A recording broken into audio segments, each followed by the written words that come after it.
بسم اللہ الرحمن الرحیم۔ انشاء وائس کے ناظرین کو ہمارا سلام پہنچے۔ ناظرین، راولپنڈی کے بہڑ بازار سے گزر ہو تو لال حویلی پر نگاہیں ضرور ٹکتی ہیں، جسے شہر کی پہچان کہا جاتا ہے۔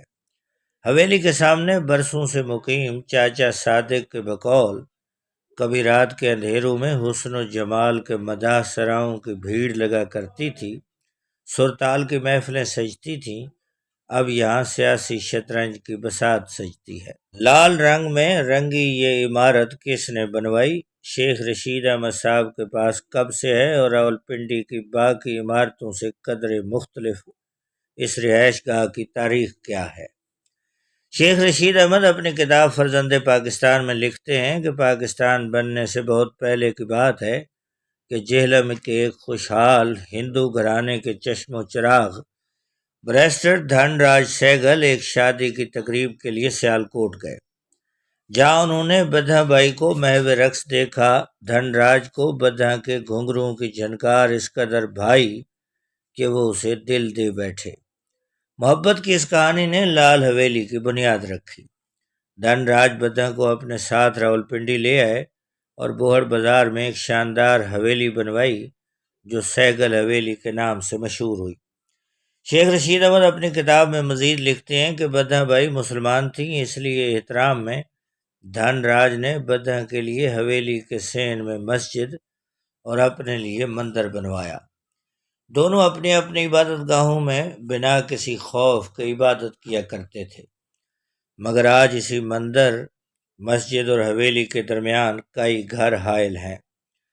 آس پاس کے پرانے مکین بشمول چاچا صادق، چاچا امین اور چاچا رحمت بتاتے ہیں کہ حویلی میں آنے کے بعد بدھا صوم و صلات کی پابند ہو گئی تھی۔ آہستہ آہستہ گانا سیکھنے والوں کی تعداد کم اور بدھا سے اسلامی درس لینے والے بڑھتے گئے۔ شیخ رشید کے مطابق بٹوارا ہوا تو دھن راج نے حویلی بدھا کے بھائی کو سونپی اور خود خاندان کے ہمراہ انڈیا چلا گیا۔ بدھا یہاں اکیلی رہ گئی۔ ادھر عدالت نے اس حویلی کو متروکہ ملکیت قرار دے دیا، جس کے بعد حویلی کے 20ویں حصے میں سے صرف وہی حصہ بدھا بائی کو مل سکا جو آج لال حویلی کہلاتا ہے۔ عدالت میں بدھا بائی سے جج نے کہا کہ وہ بیان دے دیں کہ وہ ہندو ہو چکی ہیں یا دھن راج مسلمان ہو چکے تھے۔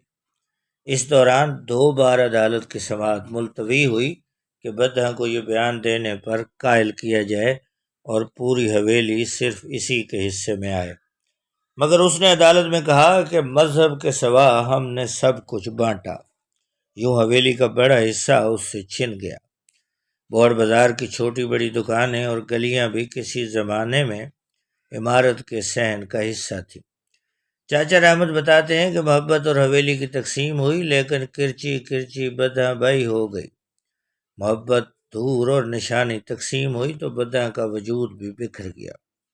شیخ رشید بتاتے ہیں کہ اسی حویلی میں چوری کی غرض سے آئے چوروں نے بدھا کے جوان سالہ بھائی کو بھی قتل کیا۔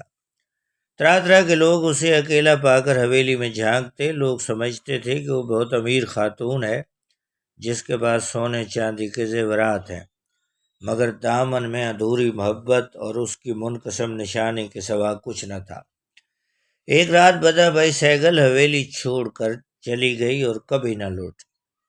وہ کہاں گئی، کیوں گئی، کوئی نہیں جانتا، مگر دوبارہ سہگل حویلی میں اسے کسی نے نہ دیکھا۔ پھر سالوں یہ حویلی ویران پڑی رہی، کوئی خوف کے مارے اسے خریدنے کو نہ بڑھتا۔ حویلی کے بالکل ساتھ والے مکان کی مکین یاسمین سناتی ہیں کہ وہ وقت بھی آیا جب سہگل حویلی کو لوگ جنوں کی حویلی کہنے لگے۔ کسی کو یہاں بجتی پائل سنائی دیتی تو کسی کو بدھا کے کہکے۔ شیخ رشید صاحب حویلی خریدنے کے حوالے سے بتاتے ہیں کہ کافی عرصہ گمنامی میں رہنے والی سہگل حویلی کو کشمیر سے آئے ایک خاندان نے 2,18,000 میں خریدا۔ پھر خریدنے والے نے شیخ رشید کو 5.5 لاکھ میں حویلی بیچ دی۔ یوں سہگل حویلی کوڑیوں کے بھاؤ خرید لی گئی۔ حویلی کو شیخ رشید نے سیاسی سرگرمیوں کا مرکز بنا دیا۔ کئی ممتاز سیاستدانوں کو دعوت سخن دینے والی بالکنی بھی توجہ کا مرکز رہی۔ اس حویلی کی بالکنی میں نوابزادہ نصر اللہ، نواز شریف، الطاف حسین جیسے سیاستدانوں نے عوامی اجتماعات سے خطاب کیا۔ شیخ رشید نے حویلی کی تزئین و آرائش میں لال رنگ کی کشمیری لکڑی کا استعمال کیا۔ نئے رنگ روپ میں ڈھالنے کے بعد اسے نام بھی نیا دیا گیا، لال حویلی۔ یہ نام بھی شیخ رشید احمد کا ہی دیا گیا ہے۔ حویلی پر چسپاں اس نام کی تختی بھی سن 80 کی دہائی میں لگائی گئی تھی۔ یوں بداں بائی کی سیگل حویلی شیخ رشید کی لال حویلی بن گئی۔ ناظرین، یہ تھی آج کی تاریخی سٹوری۔ اس قسم کی سٹوریز کے لیے آپ سے گزارش ہے کہ ہمارے چینل کو سبسکرائب کریں، بیل آئیکن کو پریس کریں۔